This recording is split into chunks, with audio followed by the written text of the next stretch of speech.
it's not even that this episode came out in October of 2005. Because there were good shows that came out in 2005, allegedly. Doctor Who. Like, what's up with this episode? This specific episode? What's up with this one? We should do our opening and then dive into it. I'm not gonna lie to you, James. Yeah? Do we have an opening? Isn't it the whole, like, hey, do you want to record the podcast? Oh, I'd love to. Is that too, are we done with that? Honestly, I'm not gonna lie to you. My brain has been wiped of everything that we've done before. That is so fucking funny. I am a blank slate. My depression breakdown happened and I am just blank. A whole new person.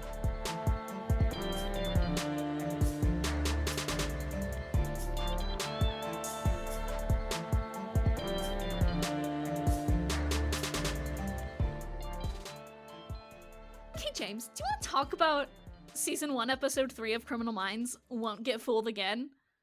I would love to do that. And you know what, B? We have a podcast that we can do that on. Whoa! Is it a media experience that people are listening to right now? Wowza! Yep. It's a media experience, all right. And it's called Wheels Up, and it's a Criminal Minds podcast. I'm pointing at the screen even though it is an audio medium. Heck yeah, finger guns. Pew, pew, pew, pew. Welcome to Wheels Up, a Criminal Minds podcast. I'm James. And I'm B. Hell yeah. And this is Season 1, Episode 3, Won't Be Fooled Again. Pow, pow, pew, pew, pew, pew, pew, pew. You know, like that Vine sound, the Vine sound. Pew, pew, pew, pew, pow, pow, pow, pow. Do you want to know how 2005 this episode is? Mm-hmm. Adrian Bale, at one point, they need to, like, get into his, like, email. And they sent him an email that literally says, XX, sexy teen looking for inmate XX. And he clicks it. And he opens it. And that's how they get into his computer. Just like I kept trying to be like, I guess it's like specific enough. Like it says like inmate, you know, so he can be like, okay, they know I'm in prison. But like any email that begins with XX and is not from like your middle school bestie, don't click on that shit. Especially because Gideon has already been to talk to him. Okay? Yeah, this is after an FBI agent has come to talk to you, and you're just like, let me just click on any old email in my email inbox. Bro, what? What? Like, if I was this, like, super mega mind, the best bomber ever dude, and, like, the man who put me behind bars, who I beat but did still arrest me, came to me and was like, hey, somebody's copying you, we're onto you, we're watching you, on the computer, we're looking at you, we know you're talking to people, and then I get an email that's like, ooh, sexy teen looking for inmate. There's no way I'm clicking on that. It's so...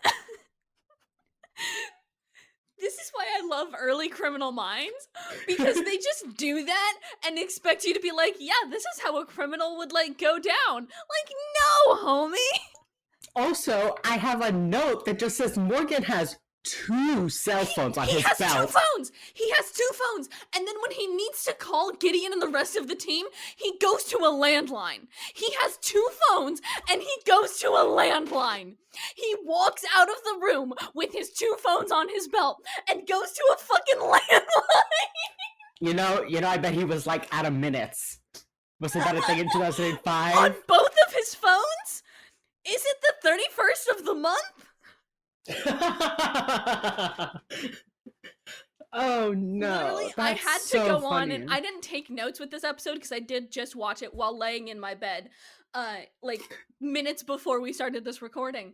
But I had to open up the Google Docs page to write down that note because I was like, this is incredible. This is the best thing I've ever seen on Criminal Minds, this TV show. Yeah, Garcia on her DS with the fucking stylist, Yeah! Morgan Two Belts McGee calling from a landline, them sending phishing emails. It's all Like, so 2005.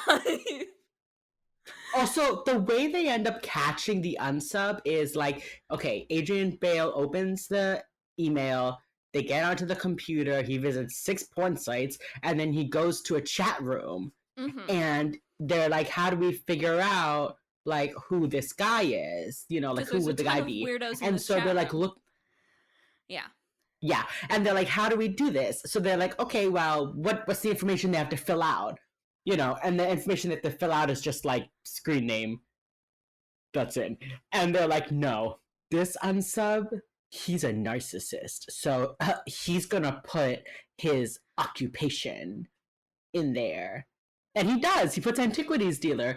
But like the other people are like gardener, Truck driver, retail employee, truck driver, orderly, and then antiquities dealer. Like, yeah, like so, all these he's people, like on a like, step above. Like anybody who uses the word antiquities, I'm like, okay, so you're either rich and crazy or just crazy, and that's fine.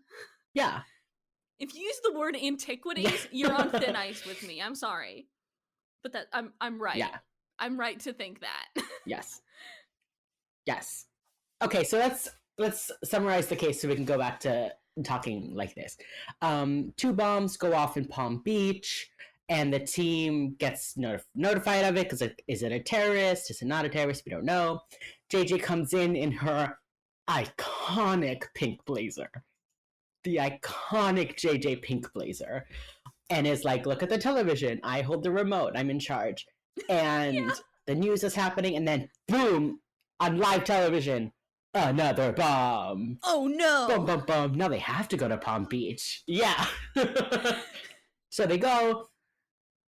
They're like talking to people, you know, big deal. And Morgan stays behind to reconstruct the bomb. And I think this is the only time in the show where Garcia is like, no, I don't have anything to do. I'll hang out with you while you rebuild this bomb. She's really just like hanging out, playing her little Nintendo DS, and while Morgan's doing actual work, and nobody else needs her for anything, apparently. So she's literally just pacing around playing her little Nintendo DS, and I'm like, I love this for you. Yes, you work at a law enforcement institution. Yes, you should play your DS while on the clock. You go, queen. Any other time we see her, she is like up to her ears in work. She's like, no, I don't have 4 other teams to be helping. Fuck you guys. I've got so much work, but yeah, I'll do it because I love you. This Garcia is just like, what's up, bomb? I'm gonna sit down now. Like, nothing to do. I'm gonna have a very fancy and well-prepared lunch in the break room instead of just eating like takeout in front of a computer like I do for the rest of the show. Oh yeah. That's a weird sequence that they had, right? Like that was definitely somebody's fetish where they're like, I want to see this woman eat a well-prepared lunch. This was definitely somebody's fetish. She doesn't even eat the lunch. She puts the sandwich in her mouth. Yeah, and also that sequence lasts 2 seconds. She like organizes her lunch, goes to eat it, and he's like, help me. And she makes some comment. She's like, oh, I haven't slept more than 4 hours in the past 2 days, but I guess now I won't eat either. When like future Garcia is like, what the fuck is sleep? Literally, she's just like, I haven't slept this week. I guess I won't eat either. And that's just like a line that they just like let happen. And they just let you sit with that one for a second. And then they're like, anyway, help. That's it. They're going through paper records of emails that Spencer forwarded. There would 1,000,000%. Like, that is the one thing you could have used Garcia's computer skills for this episode, and instead they had Derek kill a forest and print off some fucking emails. Like, what? And then, not just that, but later on, it like becomes a running joke that Spencer likes things printed. Like, they make fun of him for, hey, he's like, hey, can you print this website for me so I can read it? And everyone's like, whoa, Spencer needs things printed. When, like, right here in the first season, Derek is like, yeah, I printed 200 emails for you to read. Like, congratulations. This is emails from the desk of the man who opened up XX hot sexy teen for inmate XXX. Do you want to read what else he's got? What other gems are in here? Like, bro! In this episode, the first 2 episodes feel like Criminal Minds, and the rest of the season does too, but this episode, there's just something about this particular episode that feels like a different show. Like, I feel like this is where they start trying to, like, put in that kind of, like, workplace comedy thing. Yeah, but they it's start like trying to flesh out the characters. And it's lovable. But this episode just feels like they didn't quite know how to strike that balance that they do later in later seasons. This episode, they're like, here's a bomber. Also, here's Garcia and Morgan having a good little workplace banter session. But here's a bomber! And that's like, it just abruptly goes from one to the other, and you're like, okay, I mean, like, I guess this is what we're doing now, I guess? I think one of the reasons it feels so weird is because in the first 2 episodes, Derek, like, only exists to question Gideon, right? He's, like, the only one that's like, maybe Gideon needs, like, more time off. He has PTSD. And now suddenly, like, that's not his role anymore. Like, he does that at the beginning of the episode, but then the rest of the episode is him just, like, being a dude, and they're like, wait, we don't know who Morgan is. We made him that suspicious guy. What do we do if he's not suspicious?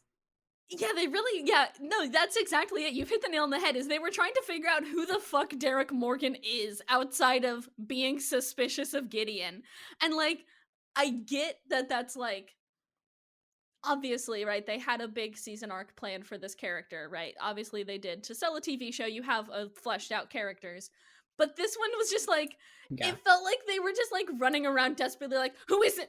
Who is he? Who is this guy? What does he do? What's his deal? And there's like, he was in the ATF. Perfect. And they were just like throwing darts at never a board mentioned to again see ever. what sticks. And then they never mention it again. And it's just like, are you like all good? Like, was the first season of Criminal Minds good? Okay, here's what I think. I think the first couple seasons, I'll say the first, all of Gideon's episodes were written to cater to fans of this style of television show. And then at some point, the people involved in Criminal Minds, the actors, the writers, the crew, all of them, suddenly go, you know what? We're better than this. And that's when the show, probably season like 4, just starts going off the rails. And that's when you start getting that good Criminal Minds fucking nonsense. Is when they're like, we don't need to do this. We don't need this. We're better than this. But season 1, they're very much like, people really like SVU, so we're gonna do that as well. And that's just not what Criminal Minds is. No, you're correct. And it also, I feel like it coincides with like, Jason Gideon is a procedural guy, right? Jason Gideon is like, just like form-wise, like big picture TV form-wise. Jason Gideon is a perfect character to make a procedural around. And that's what they did. And then he left. And then they got David Rossi, who's a weird pasta dad. And they're like, this guy's not a procedural guy. Pasta! This guy is like, they're like, this guy says like weird one-liners about foxes and rabies and has like 7 ex-wives. And he's not Happy Wednesday, my nerds! Yeah, literally. Like, they were just like, they got David Rossi, who is like a funky pasta grandpa. And they're like, this show doesn't need to be a procedural. Because you lose out on a lot of David Rossi's greatness if it's a procedural. And I think that's kind of like when that shift happened, is when they were like, maybe we don't need to be a procedural. Maybe we can be like a workplace comedy, but also tell stories about serial killers.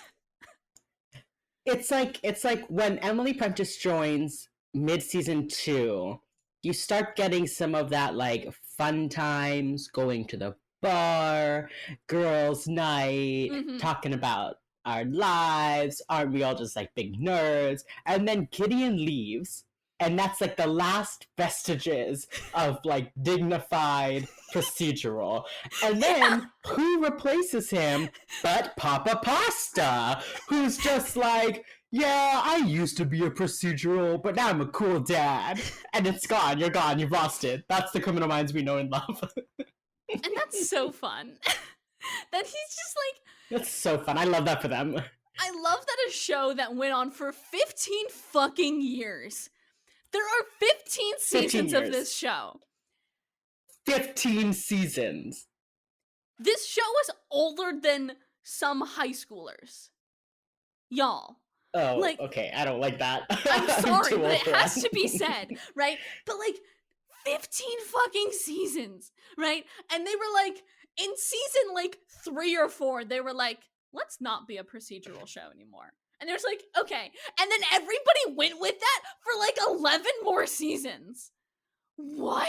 It's amazing. Because sometimes they do slip back into that procedural. Like the whole like Mr. Scratch thing was very like, you know, weird arc on SVU kind of thing. Yeah. But then the rest of the show is just nonsense. It's like all the actors like showed up for their first day of school and were like, yeah, we're cool, we're with it, we got it, everyone be normal, shush, be normal. And then they had like a bunch of sleepovers where they like got drunk and like accidentally like made out in a hot tub, and then they came back to school for sophomore year and were like, okay, why don't we just do that the whole time? Like, what are we doing? That's Criminal Minds. And then it just gets worse and worse and worse, because by like season like 12, when Emily comes back, and stays, they've known each other for 12 fucking years. Yeah. Like, you put those idiots on a set together and they're like, what up, besties? Literally. And I think that's why this episode feels different than the rest of season 1. Yes. Because this episode feels like it's something that would be in a later season. It's just like with the first season characters. It feels like a weird like character building exercise for Gideon, but also in a weird way for like Derek and for Penelope. This was sort of like their little like buddy cop movie moment, and they were just like vibing in a conference room. And I think that's why this episode feels tonally so different than the first 2 we watched, is that like it's just like, hey, fuck it, you know? Fuck it. It's because the characters, they like, if it had been like Morgan and Reed or like JJ and Elle, it would have been a different vibe. But the fact that it was like Shamar and Kirsten in a conference room talking about building bombs and playing on his fucking DS. Yeah, it's that spark of Criminal Minds nonsense that we love. Just a little bit. Drop of that drop of the Criminal Minds nonsense. In what is, by all accounts, a very good episode for like building backstory. And so this episode, by the way, if we haven't talked about it, this is a big Gideon episode where he like gets to confront his past in a very real way, and we see how he's learned and grown. And then Penelope Garcia is playing on a Nintendo DS while building a bomb. Like, you know, it's just like, it feels so tonally whack that I love it dearly. Like, I had a good time watching this episode, which can't be said for the first few episodes. I also love that we get our first example of false Garcia backstory. Because it changes like 8 times. Backstory. Yeah, it's like what actually happened to her. But she asks him about like the bomb, makes some joke, and Derek is like, why did you even join the FBI? And she says, I didn't get into med school. And he says, that doesn't surprise me. And she says, that's what my father said. So a couple of things here. 1, hilarious. Her dad dunks on her. 2, she doesn't have a dad. She has a stepdad, right? Which, I mean, yes, adoption, real parents, 100%. Foster dad, but yeah. She only ever refers to him. She only ever refers to him as my stepdad after this. But this episode, it's my dad, right? And then 2, straight up as if it's the truth, she didn't join the FBI, or she joined the FBI because she didn't get into med school, which we know from so many other reasons, not the truth. Not the truth. Also, it's so funny because with the revisionist history they do later, you know that Derek knows that too. Derek was there when she was recruited into the FBI. He knows that that is false, and I love this revisionist history so much because I just think it's so stupid. Like, it's so stupid. Watch, it's such a stupid thing for them to revise. Like, to watch, especially like that conversation, especially because they're the only two people in the room, right? So like, there's no real reason for him to pretend, right? In season, season 3, episode like 10 or something, Garcia, when Garcia gets shot, right? There's some guy is like, yeah, JJ, do you even know why she joined the FBI? And JJ's like, no, but it doesn't matter. Which one, why would JJ not know how she joined the FBI? Great. 2, okay, so it's a secret. We're not supposed to know that Garcia is a super secret hacker, but Derek knows. Derek was literally in the room. Why would he be like, so why'd you join the FBI?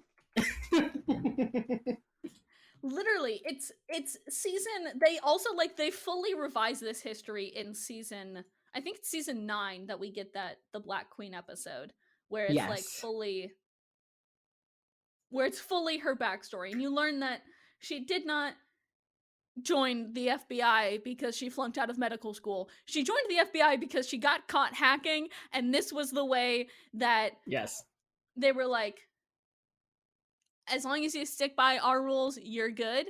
Which also 1000% would never happen, but that's fine.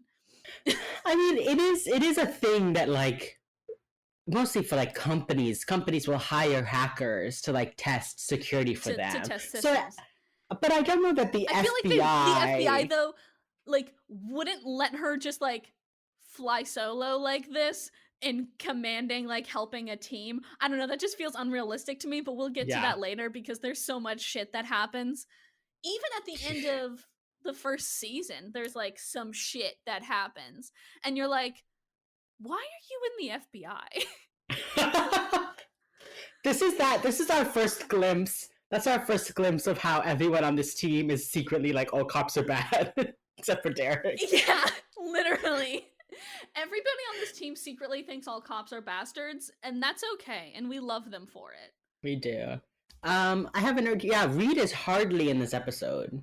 Reed is barely in this episode. Yeah, we never see him on screen. He's here for like 5 minutes and that's it. Yeah, that was very odd. It must have had to do with Matthew's health. But it was still like, they just kept being like, Reed sent me this email. Reed said this. But he's just like not in the episode at all, which was an interesting choice. Yeah. They get better about that, I think, in later episodes where they're like, this character is consulting on a case in a different city. You know? Yeah. You're like, okay, whatever. Sure. Yeah, when they come up with like actual reasons for the BAU to be gone, except for just like they've disappeared, they're always like, yeah, he's consulting on something, you know, somewhere else, which is like an actual thing the FBI does. So it tracks a lot more for me than just like, well, he's here, but for like 7 seconds. Bye. Right. Like, bye. Bro. Okay, so, back to our episode description. Okay, yes. They go to Palm Beach, they're reconstructing the bomb, they're talking to people, and then Garcia helps Morgan finish putting the bomb back together, and they realize that this is the same kind of bomb that Adrian Bale, the Boston bomber, used. And we know from the first 2 episodes that this is the Boston bomber is the man that Gideon caught, but also killed 6 agents. And we finally kind of learn the full story where like Gideon caught the guy, and then he asked Adrian Bale like, oh, are there any more bombs in the building? And Adrian Bale's like, no. So Gideon's like, cool, and just sent 6 agents in, and it exploded and killed them all. Yeah, which bonkers. Just conceptually bonkers. Yeah. Jason Gideon's whole deal is so weird. Okay, let's take a moment to talk about Jason Gideon. Let's take a moment. Jason Gideon, we learn later, started the BAU with David Rossi. Mm-hmm. They are Mindhunter. Yes. Right? I watched that later episode where it's like him and Rossi like driving around, and I was like, "This is Mindhunter." I think that's a very fun episode, though. Yeah, and much better than Mindhunter, the actual show is. I'm sorry. Continue. Young Jason Gideon is Corey from Boy Meets World, which I did laugh out loud at. Yeah, so we find out they've started it. Rossi left to write books and get rich. Yeah. Literally and just left to get rich, which, like, God, I wish. But that means that Gideon has been at the BAU for like 30 plus years? Yeah, because that was in the 70s. So yeah, 30 plus years about. So that's just like, no wonder. Like, when you really think about him doing this, like, you watch, like, you know, people doing this for like a year, they're like, I have to leave. And then Gideon, like 30 years later, is like, if I lose one more fucking person, I am going postal. And you're like, I get it. I'm gonna just fuck off and live in a cabin in the woods. Like, fuck all y'all. I'm gonna go. Yeah. I'm done. And you know what? Now that you mention it, that does make a lot more sense for how on the edge Gideon seems at all times. He is constantly on the brink of losing his shit. And I don't know if this is just like a choice like Mandy Patinkin made, and he was like, I'm gonna make the most like on the edge of losing it motherfucker, and everybody's just gonna be okay with that. But like, he did. Gideon is always on the edge of just like losing his shit. He looks like he's my drunk uncle from like family reunions, and he's like one bad round of cards away from just like losing it. Yeah. Also, it's like, just, it makes sense as to why he like doesn't bother explaining shit ever. Like, he stares at the whiteboard and he's like, okay, I got it. And then he just like walks away and solves it. And everyone else is like, dude, we're a team. And he's like, I was doing this literally, Spencer, before your parents were married, much less you were born, Spencer, the child. Yeah. Like, and Morgan, I don't think they ever say how Morgan is supposed to be, but I feel like he's probably like early 30s, mid 30s, you know? He's like a little bit older than Reed, but yeah. Yeah, I think because Reed's like 24, we learned that early on. I think that's the next episode. Reed's like 24, JJ's like 27. Garcia has to be in there because they're the three youngest. Yeah. That's what JJ says at some point. And then... Oh, no, they do give us a birthday, actually. Looking on the Criminal Minds fandom wiki. Thank you, Criminal Minds fandom wiki. For Morgan? He was born in 73. So, for Morgan. So that would make him... yeah! Because he's only 3 years younger than Emily. Yeah. Wait, that makes him... Hotch's age in this show is a subject of big debate because they change it a couple of times, but both options make him younger than Emily Prentice. Whoa, no, he's only... No, this is wrong, right? They're saying that his fucking birthday is 71, which means... Yeah, which makes him a year younger than Emily Prentice. That's but weird. he was working for her mom before she even went to grad school. So, like, in what world is he a year younger? Yeah, Hotch's age is just... Okay, wait. Okay, we gotta go back to talking about Gideon. Yeah. Okay. It makes sense. And here's the other thing about Gideon. That I don't know if you'll agree with me on this. He looks like he is 2 steps away from calling me slurs at any given point in time. No, I mean, I know he would never. I know Mandy Patinkin would never, because Mandy Patinkin's a very good person. I love him to death. Jason Gideon kind of looks like he would call me slurs. Jason Gideon would say that, like, it's your choice to live however you'd like, but personally, he just can't agree with it. He looks like he's 2 steps away from calling me a dyke at any given point in time, and that's Yeah. fine because he grew up Yeah. in the, like, 70s, but, like, bro, that's not nice, man. I'm I mean, just sorry. It's just, like, true. He just looks like he's 2 steps away from calling me slurs. I mean, just the face he makes in episode 2 when the guy's like, I'm actually gay, and he just goes, oh, And then he wrath just of runs God, away. and bolts. Yeah! He If was you have trying to nothing stop. nice to He was trying say. to not call that guy slurs. That's why he ran Ugh. away. Oh, poor Gideon. You know, honestly, like, the Criminal Minds fandom, I'm sure somebody has come up with, like, a homophobic Gideon, like, storyline before, right? Sure. Probably. It's just, Um, I just think he looks like he's 2 steps away from calling me slurs, and I'm sorry about that, but I'm he's not just wrong. very angry. Yeah, exactly. And angry white men are always, like, 2 steps away from calling you slurs. Yeah. I'm not Also, wrong. another thing about his character that I think is very interesting, you know, religion kind of comes up fairly often in Criminal Minds in terms of the characters, like who is and who isn't. But Gideon is the only one who can straight up, I mean, besides Reed, who doesn't count, Gideon is the only one who can straight up quote the Bible, like verses, line numbers. Like, he is like, I have the Bible memorized front to back, so don't even try me. Which is an interesting choice, I think, for Gideon. A very disillusioned law enforcement agent. No, it's weird. His whole thing is so fun because this episode he goes to interact with his nemesis, Adrian Bale. Yes. And it's just like Gideon does this thing when he's talking to like perps, right? Where he's just like, he looks so just like, he looks like he would rather be anywhere else. Yeah. Than there talking to that guy. And like, yeah, I mean, like, I get it. Yes, I would also rather be anywhere else other than talking with this bomber. But he just like looks so disinterested. And I half expected Adrian Bale to be like, hey, are you like good? Do you want to be here? Like, we can do this some other time if you need. Like, he just looks so disinterested. And like, I get it, but damn, y'all. Damn, Gideon, look a little bit excited about your work.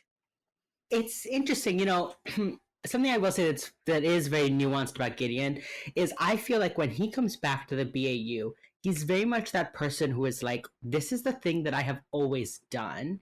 This is the thing that I have dedicated my life to. I've given up getting married. I've given up having children. I've done it all for this.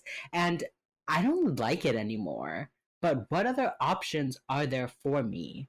You know, like, that's very much like what Gideon feels to me. And I think that's why, like, even though he is like fucking ridiculous, I think that's why I like do enjoy his character and I do find him interesting, because he, like, you know, Hotch is a younger Gideon. Hotch is like, I've got a wife, I've got kids, I'm making it work, I'm doing the thing that I love, like, it's going great. And then Gideon is like 20 years later being like, this job has taken everything from me, but I can't not do it. You know? Yeah, and that like throws a little bit of different light on when Hotch does leave. And so you're like, oh, so Gideon could have just done this instead of just fucking off to live in the woods. Gideon could have just left. I think that's, yeah, like, Gideon could at any time have retired. Rossi did. And made a shit ton on books, apparently. Yeah. You know, I was thinking about this in terms of like the way the characters react every time somebody leaves the team by choice. They're like, this is a personal betrayal to me. To me personally. Yeah, and it's like, I get it. You guys are very close, you spend all of your time together, but like, none of these characters view this as like a job. Like, them doing this, it's who they are as people. So when like you show up and you're like, I'm part of the team, like, trust me, like, we're gonna do this together, we're in it together, and then you're like, actually, I don't think I can handle this, bye, the characters are like, what did we do that made you want to leave us? And they're like, I'm just quitting my job. Like jealous exes. They're like, what did we do? We could have Yeah. why did we not work? Like, bro. It's literally like that. Bro, sometimes people just don't want to hunt serial killers every day because it's like hard as fuck, yo. Like, there's something fundamentally wrong with you that makes you keep doing this job consistently, and we get that. It's okay. And then Gideon just fucks off and lives in the woods. Like, I know. Also, like, it's interesting because I think with the exception of Emily, and I'll say why in a moment, but every character that leaves never gets mentioned again.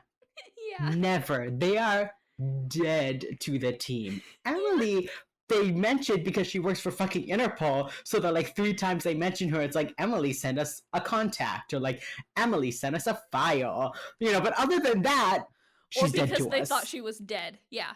Or because they literally thought she was dead to them, yes. Okay, we interview Adrian Bale. Elle goes to interview David Walker, who's the antiquities dealer from the online chat room, and it turns out that he is in fact the unsub, almost runs her over. He runs over his own wife. Yeah. Which, like, poor lady.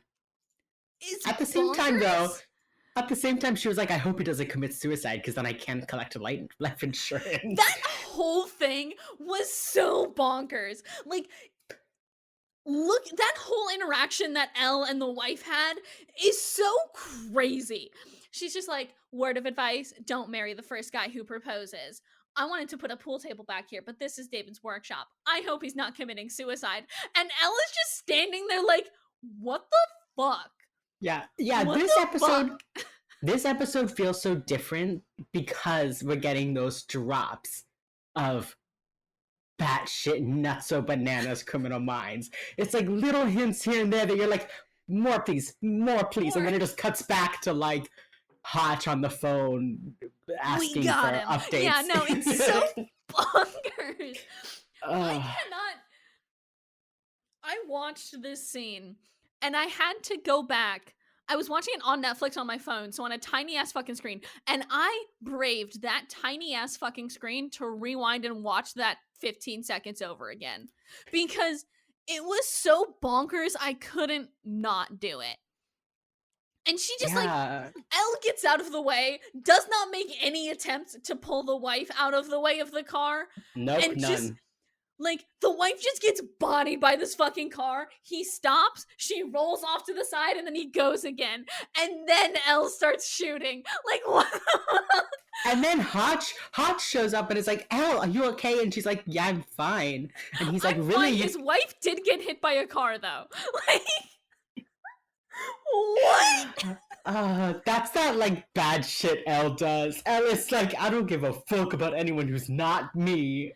And that's honestly why I love her, because she was just looking like... Yeah. Yes. So they figure out it's him. Bonkers. They figure out it's him.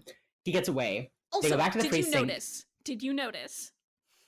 He took the time, while running over his wife, he took the time to close the garage door, so they had to break in another way to that little workshop. Oh my god. Do you realize that? He took the time to close the garage door. That is so petty. That is so fucking petty. He literally stopped, his wife rolled off the windshield, he clicked the little garage door thing, and then continued on his way to commit more crimes. Like, what? Oh, God. And then they go into the workshop, and Elle's just touching things, picking things up. Stuff. Everyone's just moving stuff around, whatever, no gloves. But also, like, at that point, like, you know it's that dude, right? So it's kind of like a moot point of, like, we can't continue. But they still have to, like... But they still have to process prove it in court. Yeah. Like, if they go to court and they're like, okay, you may have, like, caught the guy red-handed, but, like, there's literally no uncontaminated evidence, so, like, it's circumstantial, I guess. You know? Well, they would go to court if he didn't blow himself up later. Right. So we'll talk about that later. They go to the precinct. A guy walks in with a bomb strapped to him, being all like, it's not me. Don't shoot me, please. Did they ever describe... Is that just like a dude from the street? Yes. Like, what's that dude's deal? Yeah. He said that David Walker put a gun to him and made him put the collar and the bomb on and then sent him into the precinct. I bet David Walker just, like, parked And then, like, while he was walking to that office building that he ended up in, just kind of, like, picked a dude, put It's the just, stuff I on love him. that they just, like, don't describe that dude's deal at all. He doesn't get to say anything about his character. He doesn't get to be like, please, I have kids at home, please, help me. No. And they're just like, no. Yeah. He's just like, He's so just this guy like, put I a don't gun want to to my head and a die. bomb to my chest, help please. And that's it. This guy says Yeah. no lines that aren't, am Yeah. I gonna die? That's his only line that he says repeatedly. And he's so sweaty. Like, I He know is that he's, so like, terrified. sweaty. I know he's terrified, but I just kept thinking, like, those are wires. Like, you're very sweaty near those wires. Yeah, like, Like, this is is that gonna not the do situation to something? be sweaty in. I'm so sorry, bud, but like, I can you felt bad for that stop guy. being sweaty? How Yeah. hot was that police station that he was actively moist the whole time? Yeah, I mean, there's, like, never sweaty, and then there's, like, dripping sweat. And he was like Right. dripping sweaty. He was moist. As a person, Yeah. he was moist. Yeah, so Walker sends him in with demands, which are, like, a helicopter and, like, passport and, like, some money. And they figure out a sniper spots him in the office across the street. That's how they find him. There's just, like, a sniper who's like, oh, there he is. Literally. This sniper looked through 2 windows and found him. Yeah. Also, would you have sent, if there was a bomb in the building, why the fuck would you send somebody up to the roof? Like, that whole shit's, like, unsafe as fuck, right? Like, we know that these bombs don't have a particularly big blast, but if that thing hits one pillar wrong, that whole building's going down. Why the fuck are you sending people on the roof in that situation? They, like, put him in... I did not understand the containment that they put him and the bomb diffuser guy in. It was like a room with the glass, I assume bulletproof glass windows. Explosion resistant, yeah. And then he's like in like a shark tank. Yeah. They put this man in a fish tank. I assume it's for like shrapnel, but then I was like, is it the force of the explosion that knocks things over, or is it the shrapnel? And I remember just like pausing the episode being like, there's still like fire and heat and stuff. Yeah. Like, it's good that none of the like bits and bobs will go anywhere, but there's still like force. It is still a bomb. Still a bomb though. So I don't understand, but they put him in a cage with another dude also sweaty. The bomb diffuser guy is also very sweaty. How hot was that police station? Oh, because gosh. Everybody was sweating fucking buckets in there. Yeah. So then Gideon goes to wherever Adrian Bale is being held, I assume Boston, and brings him back, which has to take a hot second. But he goes and he gets him and he flies him back to Florida. And he's like, okay, we're going to make a deal for him to tell us how to defuse the bomb. But it's like a super, like, this is like last resort.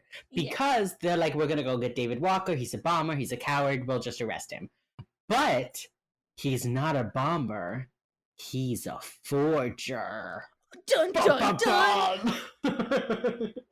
And he does blow himself up. Also, he's in like a room full of files. And when that bomb went off, I was just like, hope none of that was important. He's in like a records keeping room. Yeah.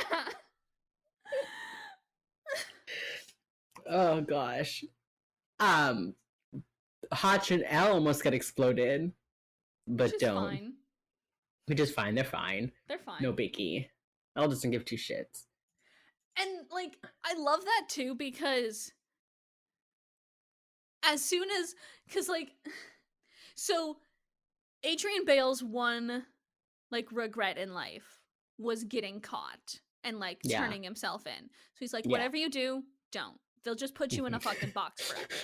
Yeah. And like, that's fair. That's sound advice. I feel like y'all should have known that walking into the building with the bomber, but I love that you didn't because it was very dramatic.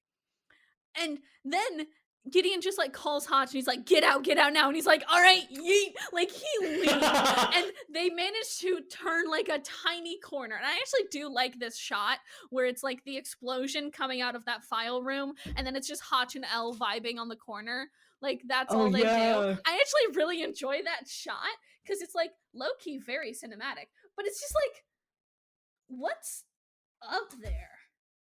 Like, yeah. like, y'all just, like, got around a corner and then you were like, okay, I'm fine.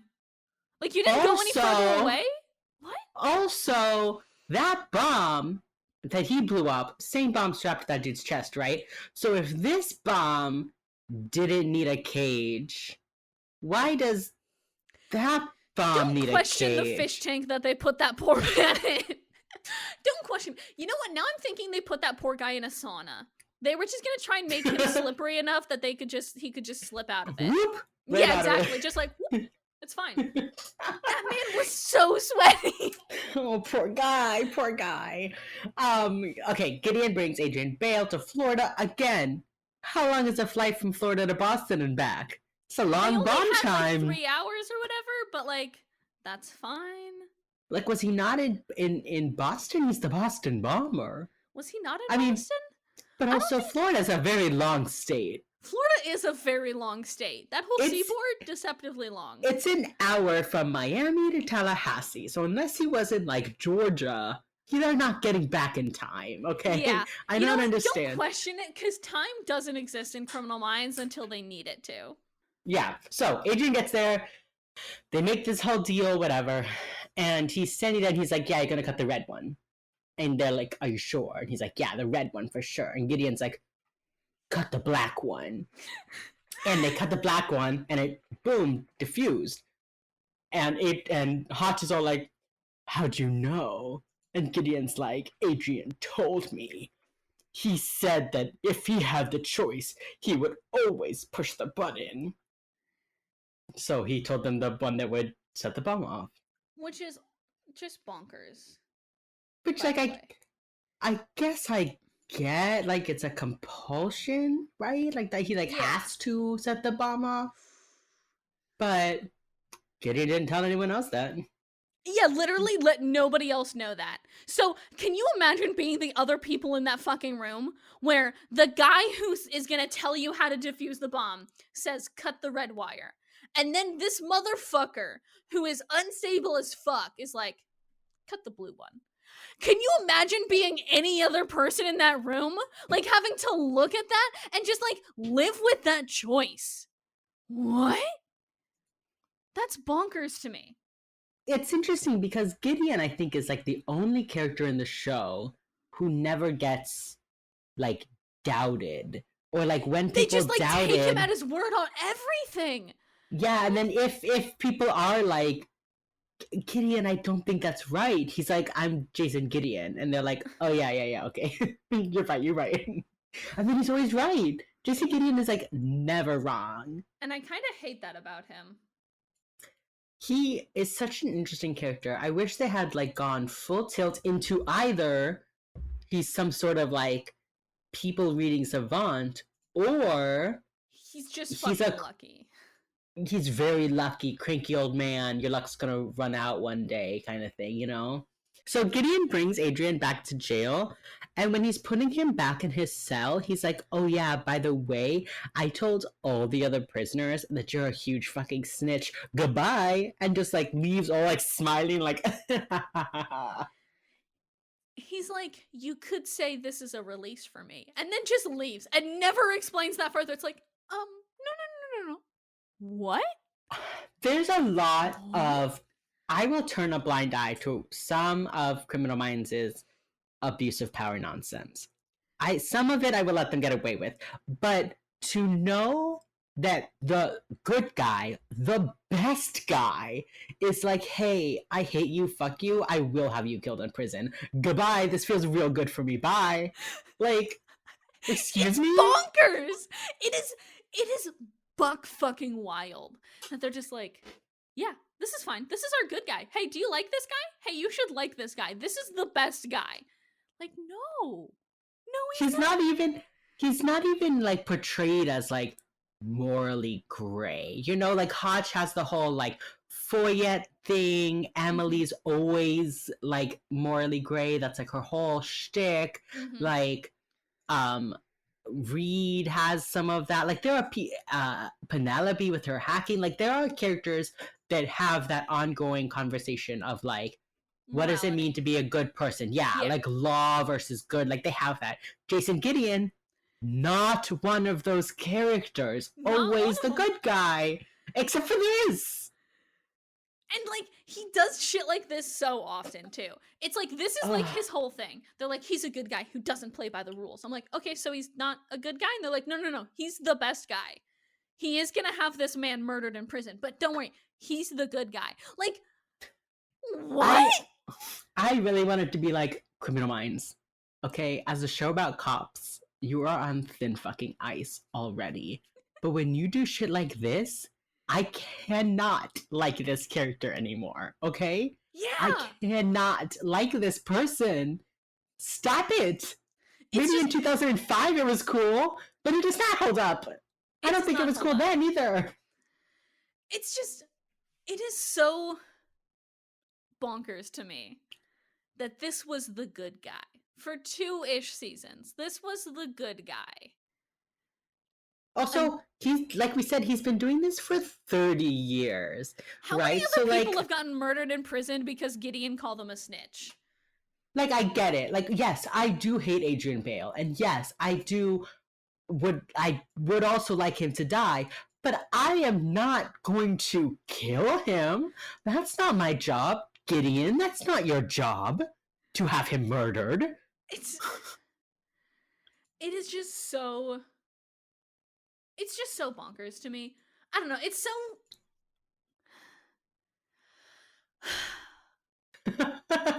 Bro, this Yep. was 2005, huh? We had a very different attitude about police back in 2005, huh? I mean, I think what we're learning here in 2020 is that some people had a very different attitude toward police. Correct. And Hollywood. some people always been new. Yeah. Hollywood always was like, yeah, the police are the good guys. And now everybody is like, why are the police always the good guys? They're not the good guys. And Hollywood's like, I oh. I got angry at Emily Prentice in season like 13, okay? I had to say, Emily, you're doing this wrong. This is bad. You can't do this, okay? And if I can get upset at Emily Prentice for something, you know shit's bad, okay? Yeah. They continue this all the way up until now, Criminal Minds. Criminal Minds is just so fun in that they are a cop show that hates cop shows, but they're also a cop show, so they can't hate cops. You Right, know? exactly. Like they can build themselves as a cop show that hates cops as much as they'd fucking like, but they're still a cop show, so you can't hate cops, you know? Like you can Yeah. do as you say, not as you do, but like, bro? But like, Bro? and I won't spoil too much, but the whole like Spencer prison arc, right? All it did was like, it's like before that, when they're like, we're a team, we're gonna do whatever it takes, we're like here for each other, you're like, yes, best friends do it. And then they get to the prison arc, and you're like, okay, listen, like I know he didn't do it, but like you can't just like delete evidence and shit. I get it, you're a team, you're his family, you gotta do whatever it takes for family, okay, whatever. But like also though, you kind of are the government and you kind of can't just do things like this. Yeah. And that's how I feel about this episode. Wait, it's not quite about like the team yet, but it's still like yes, it does feel good to see this terrible person be put in his place. But Also, it doesn't you you're can't the just do that. government. Yeah. You, yeah, you're law enforcement, you know? Anyway, all cops are bad. Anyway, yeah, all cops are fucking bastards, including Jason Gideon and all of our lovable children at the Ugh, BAU. why do they have to be cops? I don't know, man. We should finish talking about this episode of Criminal Minds. Oh, yeah. I guess so. Okay. They don't say wheels up, but they do say meet at the airstrip in 20.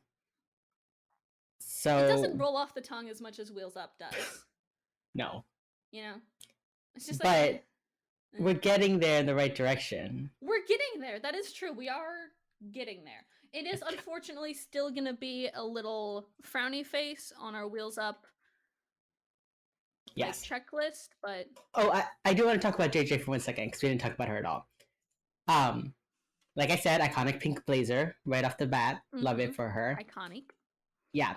And then she goes with them. Mm-hmm. This is the first time she goes with them. Mm-hmm. But she's still barely in the episode. Yeah. She's in it for like one scene. Okay, this is the like peak media liaison JJ, where she's talking to people while texting, walking from room to room, always texting, never looks up off her phone, just like, what do you need? Okay, back to texting. It's like peak media liaison JJ. It's also so fun that they just like tell us things about JJ, where like they meet the detective at the scene and the detective's like, oh yeah, I met Agent Giroux, she took over my entire station, and they're like, she does that, that's our JJ. Like, no visual, no like after this I feel like it's probably going to start in like 2 or 3 episodes, but after this we start getting the like, we have arrived at the precinct, JJ does her obligatory, nice to meet you, we spoke on the phone, my name is Agent Giroux, and then they're going over here now, and then we get that. But this is literally just like, yep, she's bossy, and then we're done. Like, that is how it reads. I think this was also a matter of like, they're trying to figure out what the fuck to do with some characters. Yeah. They're like, we know that we need this person to make it work, to have like a woman on the show. We need to have more than one woman on the show. Okay, so we'll make it the tech person, and then also like the like media girl. Okay, cool, great, perfect. Also, she's bossy and a bitch. And they're just like, this is how women are, right? Right? But also like JJ is bossy and bitchy, and I love that for her. JJ is full of rage, and I love that for her. She is so angry all the time, and I'm like, all the time. Me too, dude. Me fucking too. JJ is just constantly ready to fight, and I love that for her. And you can even see that even in like these early episodes where her rage is more carefully concealed. Even in these ones, she's always like, okay, well, I'm the federal agent, you're just a policeman, get us a spot. Make some coffee. Yeah. Like, I love even in like the early episodes where like she's not on the edge of like losing her shit all the time before everything happens. She's always just like, okay, well, I've done this a million times before, and you're 23 and barely a detective. Calm the fuck down, boy. And it's so fun. It's just so fun. It's so great because I can tell that she's supposed to be the like cute character for all the guys watching to like crush on, but then they made her like angry. She really doesn't like men. Anytime someone calls her pretty, she's like, fuck you. Like all of the women on this show hate men so goddamn much. Have you noticed that? All of the women on this show hate men so much. Yeah. I feel like Penelope is like the exception, but only the men that she knows. Yeah.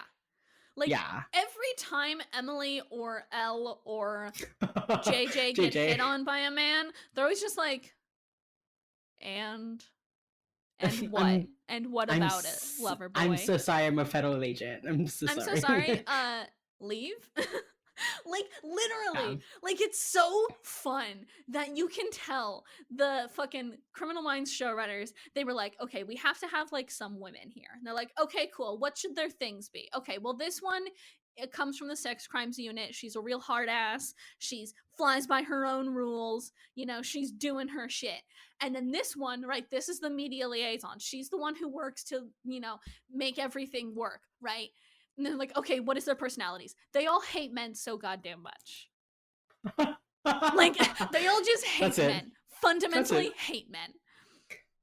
It's God, it's so good. And I just want to like tell AJ Cook, like, thank you for making this your primary character choice. Is that JJ's always busy, always annoyed at people, hates men. Love that for you. And like it's also kind of evident, like when Elle is talking with the wife who eventually gets run over by her own husband. Oh yeah. When the wife is like, word of advice, don't accept the first guy to propose. And then you can see on Elle's face, you can just see it there, that she's like, bro, I'm gay. I am not gonna accept a man anyway. Like it just was so fundamentally like, whenever somebody would try and talk to me about like men or boys, I was just like, blank. And that's just Elle in that scene. She's just like, no. I'm good, thank you. I'm good. Like it's just also this so is the episode bonkers. This is the episode where Elle and JJ are like talking to Hotch, and Hotch is like, oh yeah, we like gotta look at boyfriends, you know, boyfriends can be like tough. And then Elle and JJ just like make eye contact, and they're both just like, yep, boyfriends, tough. Men. Yep, men. Also, I learned recently, and I didn't pick up on this when I watched the first season, but apparently people totally think that Elle and JJ were like hooking up that first season. Oh yeah. And now that I rewatched it, I'm like, oh yeah. Yeah. Oh yeah. It's just Elle's like disgusted with men gay energy is just so fucking fun. It's part of why I like her more now rewatching it. Like I'll admit she was just like there the first time I watched it. That's fine. But like this time through, I'm like going in with the lens of like, she hates men and she's gay. And I'm just like, okay, no, everything tracks way more now. I like this a lot better. Yeah, and when I first rewatched, I was like, oh, Gemily, you know, pipe dream, like, oh, I wish JJ had gay vibes. And then I rewatched it and I'm like, nah, bruh, she's got them gay vibes though. She does. They just, I love the way Hotch has to interact with his gay daughters, because it's just so fucking fun to be just like hardcore, like dad vibes. He's like, what's up? I'm Agent Hotchner. These are my 2 gay daughters. And he's just like, every time he like mentions a man around them, he so quickly jumps off the subject. He's always just like making sure they go to safety first. And I'm just like, Hotch, you love your gay daughters. You love all your gay daughters, Hotch. It's just like, so funny. Fun. Yeah. I love Hotch and Rossi as like the dads. Not even like in a gay way. They're just like co-dads of the team. No, they are definitely like when we get to, when does Rossi come in? Season 3? 3. Something like that? Yeah. When Rossi comes in, I love he and Hotch's like co-parent dynamic. It's so fun. We should talk about this episode 3 though. This episode 3? Oh, yeah. Do we have anything left to talk about in this episode? Have we kind of hit it all? Yeah. We said if they did Reels Up, we've got to do our rating system. Yeah, what are you going to rank this episode? Because I don't like this like case. I don't like this unsub. It felt very flat. But I do love what this episode did for like character stuff. So like, this is not a good unsub, but it's a good episode because it feels like a season 5 episode, you know, in that like they just do some bonkers character shit and you're like, okay, anyway. Like I'll give the episode like a 4 and the case like a 3. Ooh, shit, you going real low, huh? This is not an episode I'm gonna be like, I'm gonna rewatch a season 1 episode and then I pick this. You know, it's like not that. Yeah. No, that's fair, I guess. I actually really enjoyed like this episode. I did just hate everything else so much. No, I mean I would give this episode like a 5. I think it's a very middle of the road, like, okay, yeah, you were doing some things. You did some things, you solved some crimes. Good job, little crime boys. And this just like the unsub fell so flat. But like I kind of like it because they're just like, Gideon is gonna murder somebody in jail. And you're gonna have to just live with that forever now. And if they don't go back to it, you never know what happens to Bale. Schrodinger's Bale. Adrian Bale, basically. It's just like, I don't know. It's just bonkers to me. That line still... I watched that episode 2 hours ago.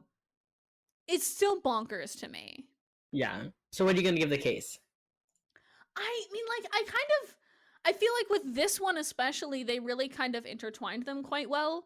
Like, the case, everybody was working on it and while having their own character moments. So, like, even though it falls a bit flat, like, case-wise, like, the character stuff is still so intertwined with it. I'm just gonna give it, like, a 5 overall.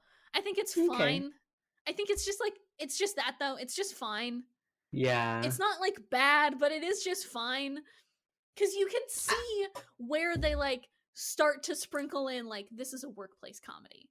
But, like, they don't do it well enough, but they also don't do it super poorly, because I still have a great time watching Garcia play on her stupid little Nintendo DS. That's true. I know there are episodes that I'm going to give a fucking, like, 10 out of 10 to. So, in season 1, I know is my least favorite season, so I'm just keeping them low, because I don't want to, like, give it, like, a 7, and then give, like, a season 9 episode of 7 and say they're the same, because they're not. I feel like with this, we're gonna have to definitely be like, this is a season 1 middle of the road. This is good for season, this is like fine for season 1. If this was any other season, I would not be kind. This is also why we're ranking the seasons from best to worst. And we're also gonna kind of have to reckon with that once that occurs. Yeah.